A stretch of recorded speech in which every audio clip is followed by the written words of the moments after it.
اعوذ باللہ من الشیطان الرجیم بسم اللہ الرحمن الرحیم۔ اب وہ آیت آ رہی ہے کہ یہ رسول کس لیے بھیجے گئے؟ رسلا مبشرین و منذرین، یہ رسول بھیجے گئے بشارت دینے والے بنا کر اور خبردار کرنے والے بنا کر، لئلا یکون للناس علی اللہ حجۃ بعد الرسل، تاکہ نہ رہ جائے لوگوں کے حق میں، للناس لام نوٹ کیجئے، علی اللہ اللہ کے مقابلے میں کوئی حجت کوئی دلیل رسولوں کے آنے کے بعد، وکان اللہ عزیزا حکیما، اور اللہ تعالیٰ زبردست ہے لیکن ساتھ ہی حکمت والا ہے۔ اب اس کو سمجھیے کہ جب ہم یہ کہتے ہیں کہ قیامت کے دن اللہ تعالیٰ حساب لے گا اور امتحان ہوگا، امتحان سے پھر نتائج نکلیں گے ہمارے کہ کون پاس ہوا کون فیل ہوا، لیکن امتحان لیا جاتا ہے کچھ پڑھا کر، کیا پڑھایا ہمیں؟ جانچا جاتا ہے کسی کو کچھ دے کر، کسی بچے کو آپ دیجئے 10 روپے، پھر آپ دیکھیے اس کا میلان تباہ کیا ہے، ٹافی کی دکان کی طرف بھاگتا ہے یا کوئی کسی کتابوں کی دکان کی طرف بھاگتا ہے، پتہ چل جائے گا اس کا کیا، اس کا رجحان کیا ہے۔ کچھ دے کر آزماتے ہیں نا، کچھ پڑھا کر امتحان لیتے ہیں، تو ہمیں کیا پڑھایا ہے، کیا دیا ہے؟ اس میں ہے جو قرآن مجید کا بنیادی فلسفہ ہے کہ اللہ تعالیٰ نے انسان کو سمع، بصر، عقل، 3 بڑی چیزیں دی، پھر اللہ تعالیٰ نے انسان کے اندر روح ودیت کی اور نفس انسانی میں خیر اور شر کا علم ودیت کر دیا ہے۔ اب آئندہ کوئی وحی نہ آئے تب بھی ہر انسان جو ہے ان باتوں کی بنا پر اکاؤنٹیبل ہے۔ ہم نے تمہارے اندر تمیز رکھ دی تھی، یہ نیکی ہے یہ بدی ہے، تم بدی کی طرف کیوں گئے؟ تو گویا کہ کوئی نبی نہ آتا، کوئی کتاب نہ آتی، کوئی رسول نہ آتا، تب بھی اللہ تعالیٰ کی طرف سے محاسبہ ناحق نہیں تھا، اس لیے کہ وہ بنیادی چیزیں اللہ تعالیٰ دے چکا ہے۔ البتہ اتمام حجت کرتا ہے اللہ۔ اب یہ نوٹ کیجئے، حجت کیا ہے؟ حجت تو عقل ہے جو اللہ کو نے ہمیں دے رکھی ہے۔ ان السمع والبصر والفؤاد کل اولئک کان عنہ مسئولا، اس کی بنیاد پر مسئولیت ہے۔ اور یہ کہ نفس ونفس وما سواها فالہمها فجورها وتقواها، اس کے اندر نیکی اور بدی کی تمیز ودیت کر دی ہے، پھر تمہیں روح پھونکی ہے۔ ان سب چیزوں کی بنا پر تم اکاؤنٹیبل ہو، کوئی نبی آتا یا نہ آتا، یہ حجت اللہ کی تم پر قائم ہے۔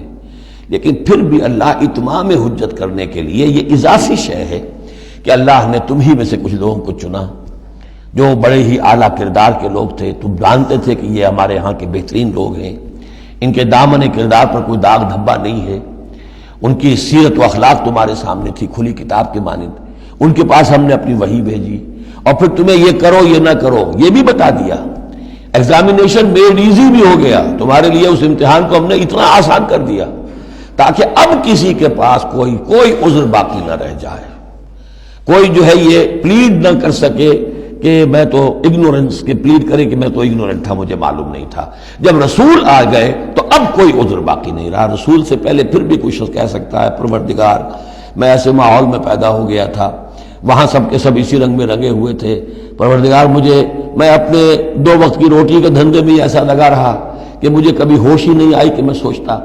لیکن جب رسول آ جاتے ہیں اور رسولوں کے آنے کے بعد حق مبرہن ہو جاتا ہے اور حق و باطل کے درمیان امتیاز بالکل واضح طور پر قائم ہو جاتا ہے، پھر کوئی عذر باقی نہیں رہتا، کوئی حجت پیش کرنے کے لیے لوگوں کے جانب سے اللہ کے سامنے اللہ کے محاسبے کے مقابلے میں باقی نہیں رہتی۔ تو یہ اتمام حجت ہے، اللہ کی طرف سے حجت کا اتمام۔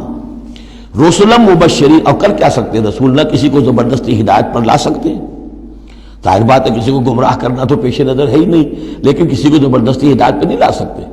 ہاں جن کے اپنے اندر کی یہ چیزیں جاگ جائیں گی، متوجہ ہو جائیں گے، اپنے باطن کی حقیقتوں کی طرف دیکھیں گے، اور پھر یہ کہ نبی کی بات سنیں گے، اس سے فائدہ اٹھائیں گے، سیدھے راستے پر چلیں گے، ان کے لیے مبشر ہوں گے، بشارت، فراح و ریحان و جنت نعیم۔ اور جو لوگ یہ ہے کہ اس کے بعد بھی اپنی غلط ہی راستوں پر چلتے رہیں گے، تعصب میں، ہٹ دھرمی میں، ضد میں، مفادات میں، چودراہٹوں کی وجہ سے، ان کو خبردار کریں گے کہ اب تمہارے لیے بدترین انجام جو ہے جہنم تیار ہے۔ تو رسولوں کا بنیادی فنکشن یہی ہے، تبشیر اور انذار، مبشرین و منذرین۔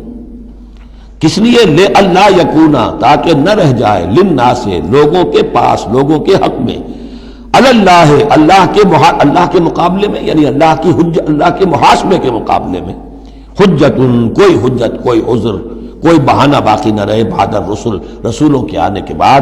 وکان اللہ عزیز حکیمہ، اللہ عزیز ہے، بغیر رسولوں کے بھی محاسبہ کرے، اختیار اس کا مطلق ہے، حکیم ہے، اس نے یہ نظام بنایا ہے اپنے محاسبہ اخروی کے لیے۔ اب اس میں البتہ ایک بات اور نوٹ کر دیجئے، یہ بڑی تفصیل سے میں نے یہ چیزیں لکھی ہوئی ہیں اپنی ایک کتاب میں، نبی اکرم صلی اللہ علیہ وسلم کا مقصد بعثت، کہ ایک بنیادی مقصد رسالت کا وہ تو یہ ہے، اور ایک تکمیلی مقصد ہے رسالت کا جو محمد الرسول اللہ پر جا کر کامل ہوا ہے صلی اللہ علیہ وسلم، وہ ہے لِیُظْہِرَهُ عَلَى الدِّینِ كُلِّهِ۔ انہوں نے بھی کام شروع کیا یہیں سے، یا ایھا النبی انا ارسلناک شاہدا ومبشرا ونذیرا وداعیا الی اللہ باذنہ وسراجا منیرا۔ بنیادی حیثیت تو وہی آپ کی بھی وہی ہے، لیکن اس کے اوپر تکمیلی حیثیت کیا ہے؟ هو الذی ارسل رسولہ بالہدی ودین الحق لیظہرہ علی الدین کلہ۔ یہ آپ کی امتیازی شان ہے۔ صدق اللہ العظیم۔